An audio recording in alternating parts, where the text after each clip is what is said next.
tetap kontrak panjang dan menjadi asetnya PSM.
Pluim dengan Rafli, bagaimana coach?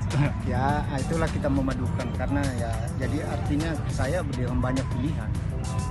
Artinya kalau bilang satu ya ini sudah banyak pilihan. Kemarin kan saya sudah bolak-balik yang misalnya sayap-sayap itu yang insek kan cuma yang berseluruh, yang ini yang saya belum dapat ini. Sudah 2 tahun saya bisa dipanggil untuk berlatih di Inggris selama 2 tahun dan mudah-mudahan apa yang saya dapatkan di sana saya bisa tampilkan di sini selama mengikuti latihan di PSM. Ya. Ini kan kemarin-kemarin PSM krisis untuk gelandang serang dan itu salah satu posisinya Rafli dan sekarang ada Pluim di situ. Bagaimana jika diduetkan dengan Pluim? Bagaimana? Kalau masalah itu sih tergantung pelatih dan saya sangat senang bisa berlatih dengan mereka senior dan mudah-mudahan bisa mendapat ilmu dari mereka. Pak, ada 2 alumni Garuda Select, Edgar sama Rafli, apa dia dikontrak jangka panjang? Insya Allah kita sudah bicarakan dan ini kan ada di bawah akademi.